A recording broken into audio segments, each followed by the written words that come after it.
Hello, we are back yet again with another installment of Morgan Tries Everything. We have Angry Possum, so it must be a good episode. What we're going to dive into today is handheld loom weaving.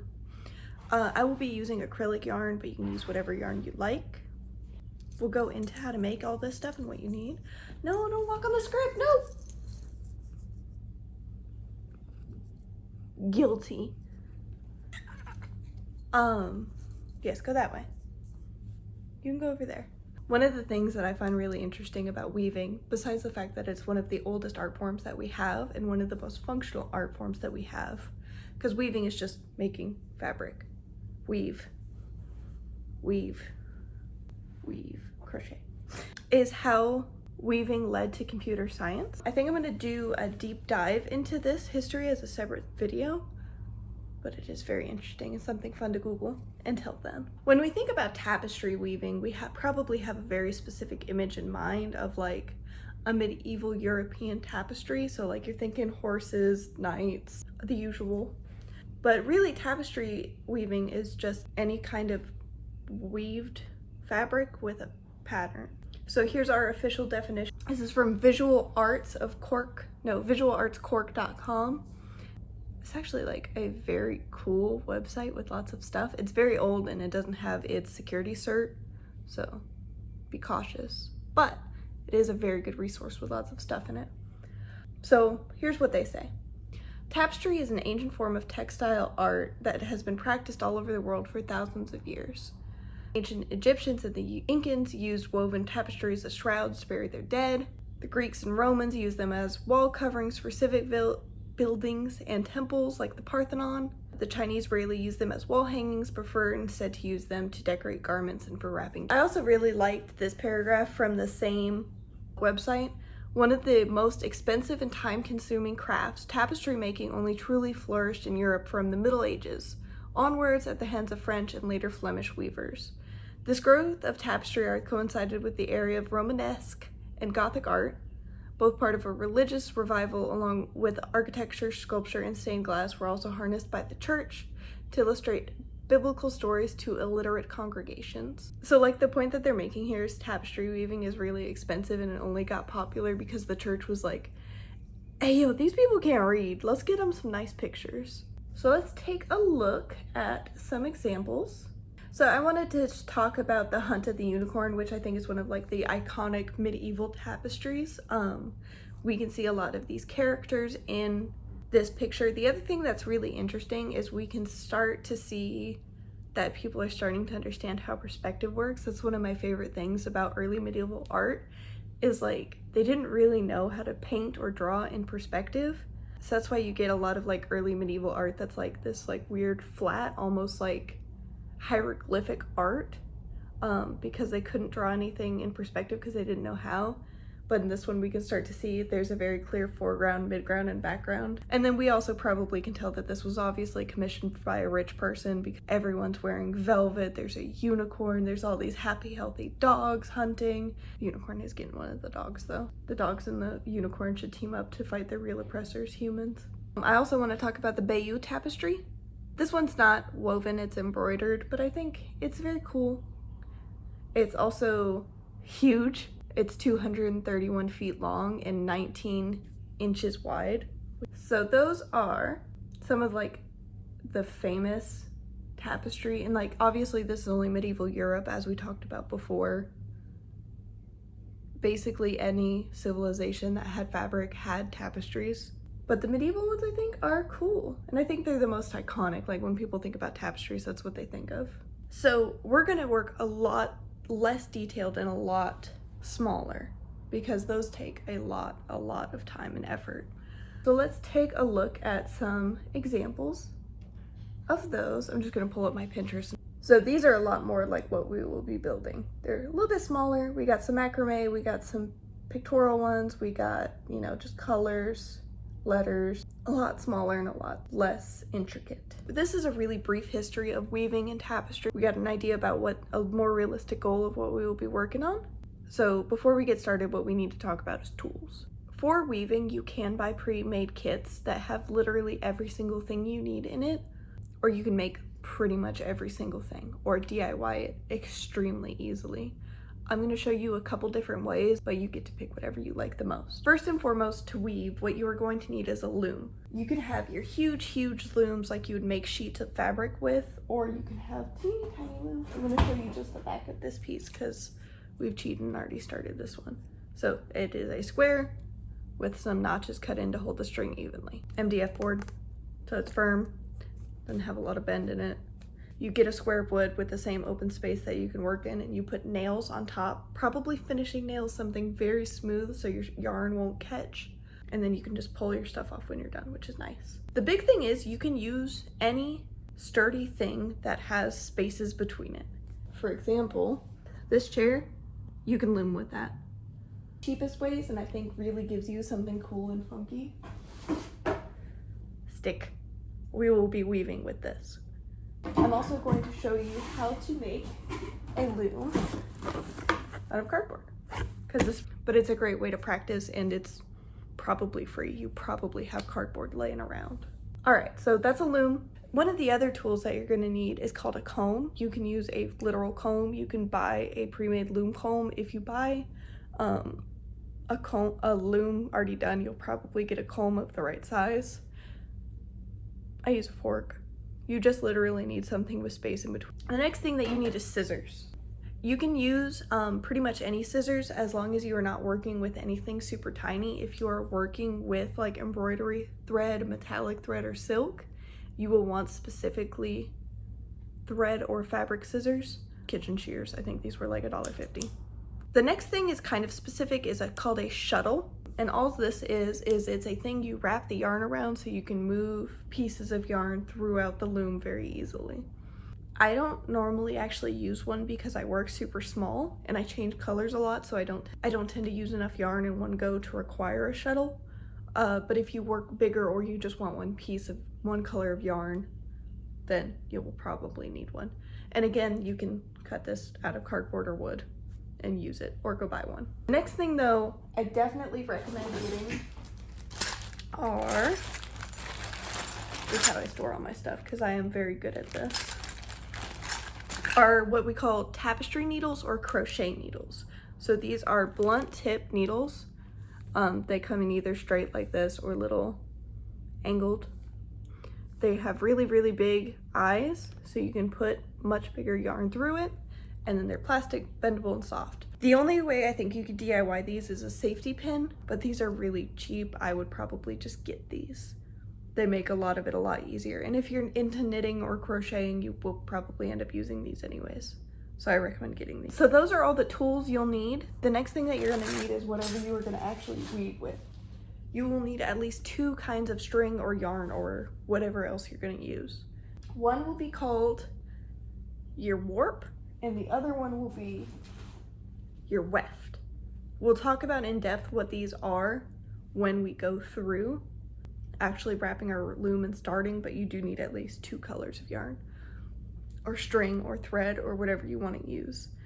This is also a really good time to use any funky yarn you have. What we're gonna do next is I'm going to show you how to make our cardboard loom. So we're gonna sit on the floor for safety. We're gonna make our loom. I'll see y'all in a second. All right. So the boys are playing D&D, so I've gotten kicked out of my studio/office. So we are just on the floor. You get to see the rest of the chair. Exciting. So we're gonna make our cardboard loom. You will need a little bit more tools to make this, but it's probably stuff you already have. So you're gonna cut out your cardboard to whatever size you want your finished weaving to be. A little bit bigger, because you need the frame. So for example, this one, we're gonna go in about this much all the way around. And so that's how big the piece will be. Typically they are a little bit more square than this, but I thought it would be fun to have a different shape because I already have a square loom. So I'm gonna do a long skinny boy. You're also gonna need a straight edge, and you can use whatever. You can use a book. You just need a straight edge. The other thing you're gonna need is an X-Acto blade. Hey y'all, X-Acto blades are sharp. Do not cut yourself, always cut away. Do not cut towards you. Replace your blades often. A sharp blade is a safe blade. Also, throw these away appropriately. The best way is just wrap it with tape when you throw them away. If you want to do this safely, what I would do is I'd get a pen and I'd mark what you want the loom to look like. I've done this a few times, so I'm gonna kind of freeball it. So I know it's gonna look about an inch on each one. This ruler is about an inch long, so I'm just gonna kind of mark. And so I don't know how well it'll show up on the camera, but I have 4 little corners, so I kind of have a good idea of what it's gonna look like. If you're not so sure, you're gonna carefully measure this out and mark it before you cut, especially if you're using something more expensive than cardboard. So I'm gonna cut this out and then we'll go from there. The other important thing to think about is that this does not have to be perfect. The more square it is, the better, but it does not have to be like perfectly smooth. Also, I'm being bad and cutting towards myself, don't do this. So I've done our initial cuts. You might be able to see it a little bit better now. That's our shape. So now let's cut it one more time all the way through. This is also the preferred method for cutting with an X-Acto blade if you want to go through once lightly to mark where you're going, kind of break everything apart, and then come through in one more time. You don't want to force really hard with an X-Acto knife. You want to let it do most of the work. And also, you know, name brands and all that, like whatever craft blades you're using.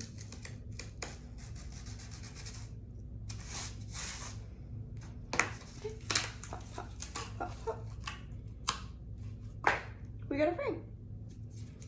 All right. Note that if you put a lot of force on this, it's cardboard, it's gonna bend, so be nice to your loom. All right, let's get back into the chair because this is uncomfortable, and let's learn what the difference between a warp and a weft is. So, let's take our loom. I'm also gonna show you how to do this on a non-square structure, but we're gonna start easy. I do also recommend making these pretty small to start with so you can have a completed project pretty easy. I think I'm also going to go this way because I think that'll give us a cool shape. You are going to get your warp string. This is your thread that is going to be kind of unseen unless you deliberately leave gaps. It will not be 100% gone, but it will be pretty hard to see.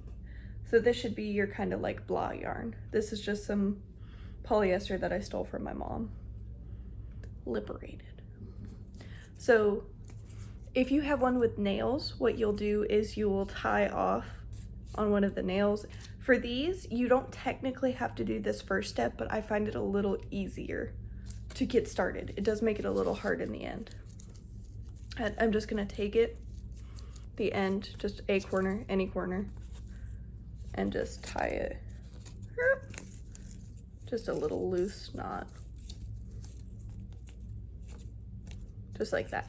You don't have to do this. You can just wrap if you are adept. If your notches are in your frame right, go for it. If you are using a DIY frame with no notches cut into it, it'll make your life a little easier because your yarn won't be all squirrely. So next we're gonna take our warp, and we're going to wrap it.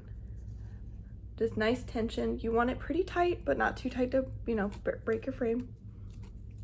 Nice like guitar string. Come over, wrap it around. Try to keep your spacing nice and even. If you're using an open frame or a nail frame, you will probably also want to get another piece of cardstock or wood or something to put on the bottom to make sure your bottom stays straight. The way that I work is technically wrong, but it eliminates the need for that. And I'll show you the difference as we go, because I'm going to show you how to do it the right way here.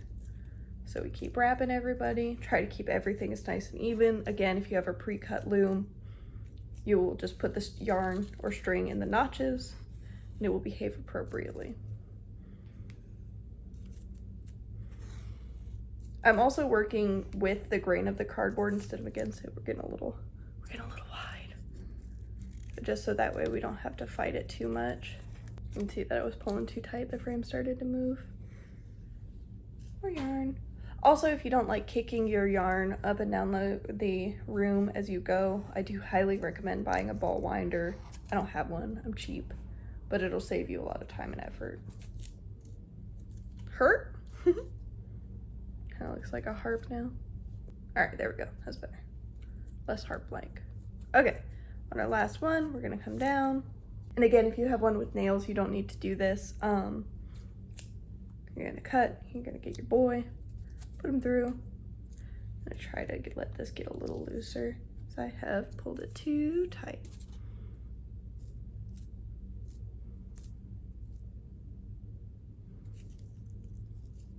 There we go, a little knot. Oh, I did not tie all the way. Great. So imagine beautiful straight, nice and tight. As you notice, there is a gap here.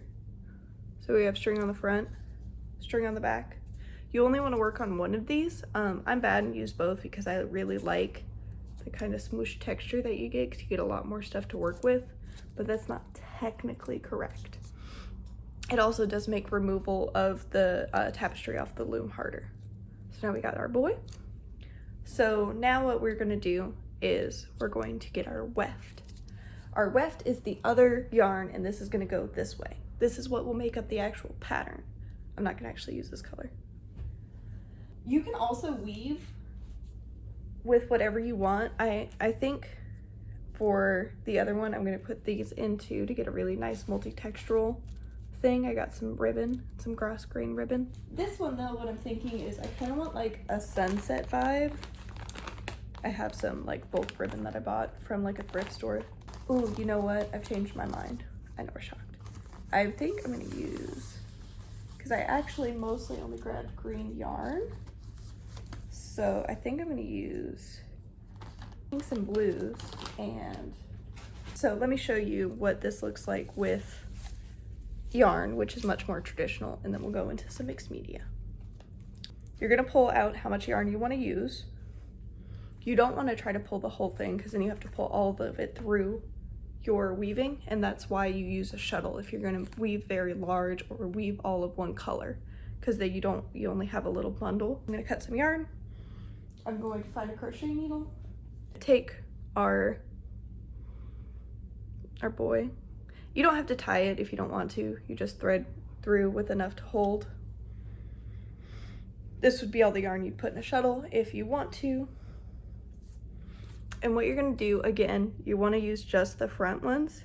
You're gonna start under, over, under, over, oops, under, over, under, over, under, over, under.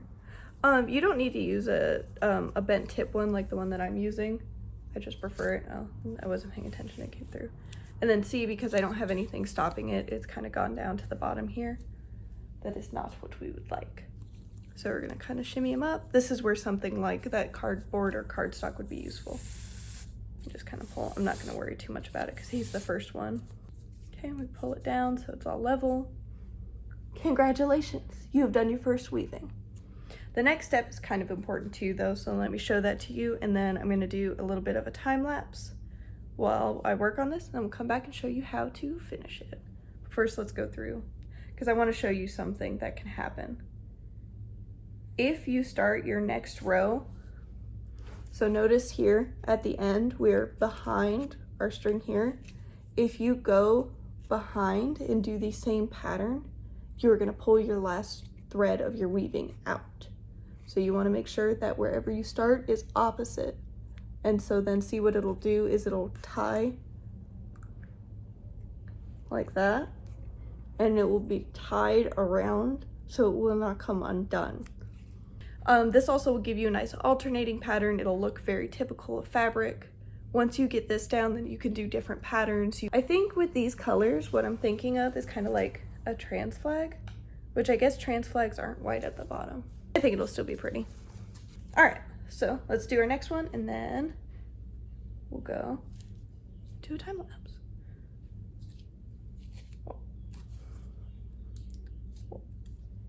And like, don't worry too much if your cardboard's flimsy. It just needs to hold your yarn pretty much in place and you'll be okay. And also don't stress out too much if your yarn starts to if your warp starts to kind of do its own thing. Just kind of shimmy it back into place. All right.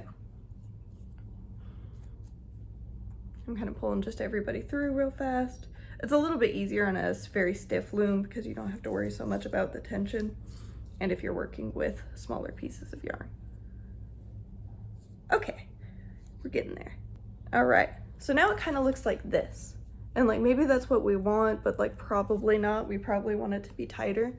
So you're gonna take your comb or your fork and you're going to just gently push, and like you might see that you have a little bit of extra yarn. So you just kind of gently pull. You don't want to pull so tight that your yarn gets like an hourglass shape. So you don't want to pull, because that's what'll happen. You want it to stay nice and square, so not too much tension. And you just kind of squishy, squishy, squishy, squishy. And then see, we can start to see that it's building up to be what we want it to look like. Oh, also for now, you are going to have loose ends. Loose, loose, loose, loose. Don't worry about it. We will fix it at the end. That is a finishing step, not a do it while you're going step. Unless you are like expert level. Otherwise, have them be loose. Don't tangle them into the back of your stuff. All right, I'm gonna time lapse for the rest of this because he's kind of long, and I'll see y'all in a minute.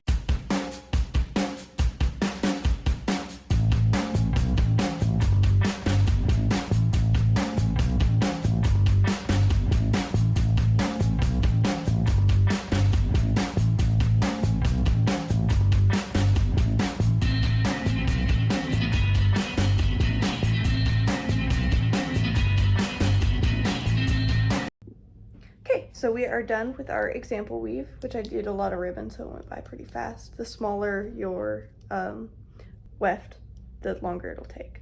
So now what we're gonna do is see all of our back is just open. So we're gonna just cut this, cut our two tied down ones, and then we're going to stabilize it. Before you cut this, if you wanna add like this, where you have your dangles, this would be the point that you'd add them. You could also do like pom-poms or whatever. All right, frame free. So now we have a loose tapestry like this. Wonderful. So this would be the point where if you wanted to hang it off of something, you would use your loose string here to tie it to something. Is just tie these off and tie them. I'll probably just tie these and then let this end be loose because that's the bottom. So what I'm gonna do is each pair, I'm gonna take and tie just a little knot to secure it while making sure not to pull the string out of the bottom. This is why you also kind of want to stick in there so it does not come loose.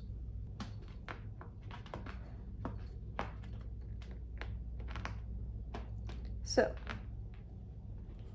now all of the ends on the top are tied down, so now it's not going to go anywhere there. I still obviously have loose string that I could use to tie it to a stick, a rod, whatever. Down here, what I'm going to do is pretty much the same thing. I'm going to make sure that I don't unweave the last string. I am going to leave all the ribbons loose because I think it looks cool. But I could obviously cut them all down to size. But I kind of like the texture. So there. So now he's secure. He's not going to go anywhere. Weaving one.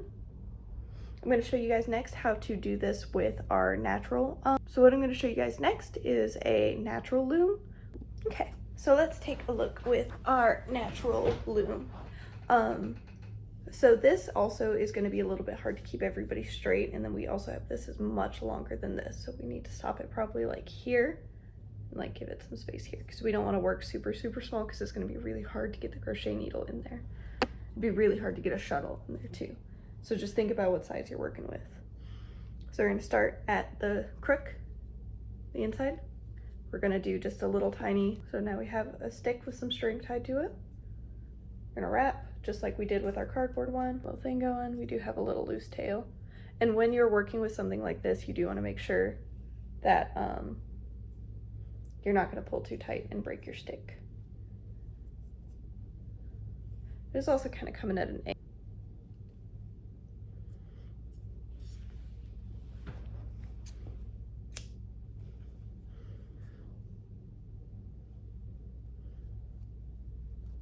This one I'm also going to leave on the stick. You could obviously pull it off and then have a nice organic shape.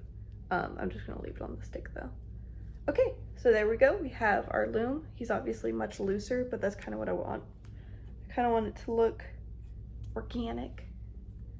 This one I do think I'm also going to have a lot of dangles coming off because I think that'll look nice. I'm going to be working with some thicker green string, some dark green, and then just some yarn. This is dirty because I dyed part of it with coffee. All right, I'm gonna do another time lapse and weave on this, and then we'll go to the next piece. Y'all, I'm struggling with this one. It's gonna take me a while, so I'm gonna turn the time lapse off and make more progress. All the string keeps moving. I might get some paper clips or something. I don't know. All right, so we have our very organic boy, and I'm not gonna take him off the loom. So this is the finished product. I think he's kind of cool. He's a little messy, but like I kind of like it. It feels kind of like spider webby, or like something like a little bug would make. I'm a little bug. So the next thing I'm gonna do is I'm gonna finish the big piece that I've been working on for a while. I'm gonna put the time lapse for that in here.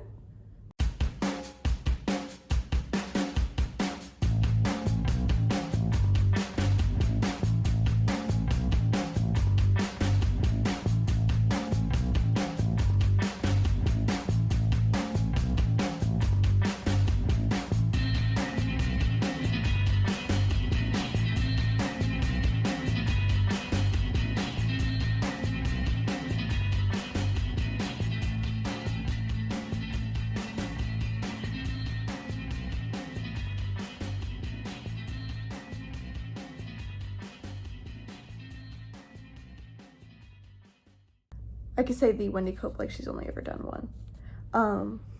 But it's my favorite. So at lunchtime, I bought a huge orange. The size of it made us all laugh. I peeled it and shared with Robert and Dave. They got quarters and I got a half. In that orange, it made me so happy, as ordinary things often do.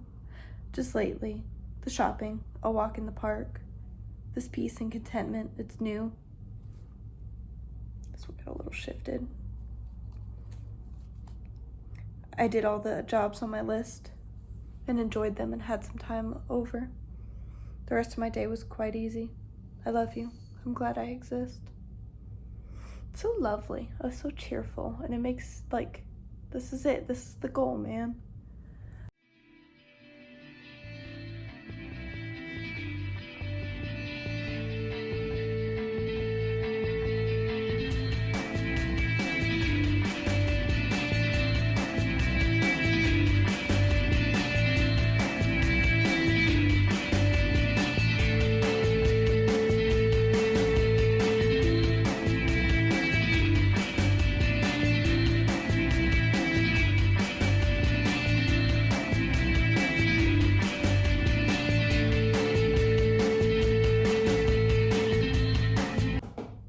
And now I'm going to show you this guy.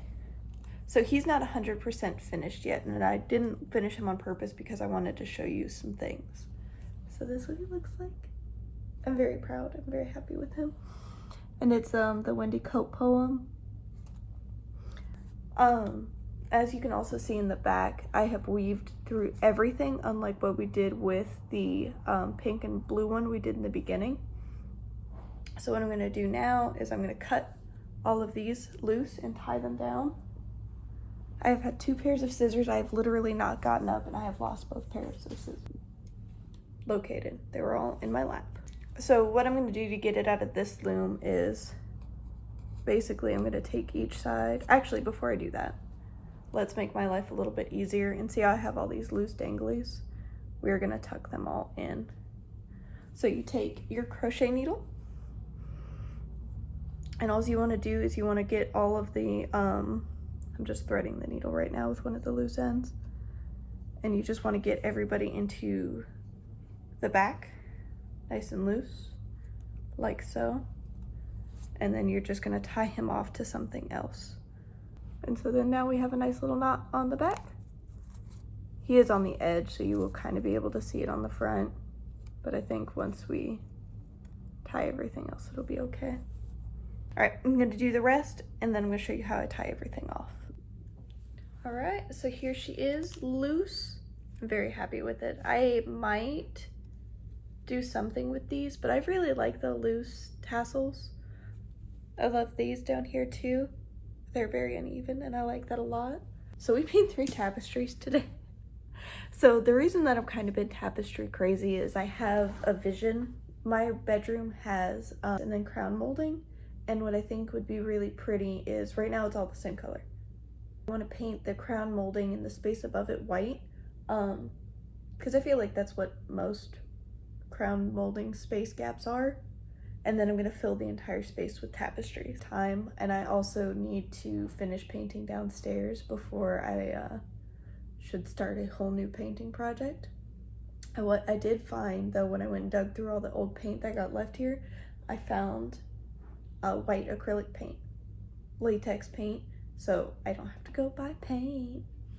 I'm really happy with how everything turned out. I had a lot of fun doing all this mixed media stuff. I am also, hopefully by the time this comes up, and if not a few days after, I'm going to start a Tumblr with high quality pictures of everything that we've done. Again, I'm not really in it to win it for the Zuckerberg family of products, so we ain't doing it for the gram. That is weaving in a nutshell. I hope this made it all less scary, and I hope you have some fun using up some scrap yarn or anything, paper, ribbon, sticks.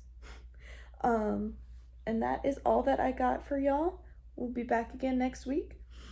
Let me know if there's something in particular y'all want me to look at. Other than that, I'll see y'all later.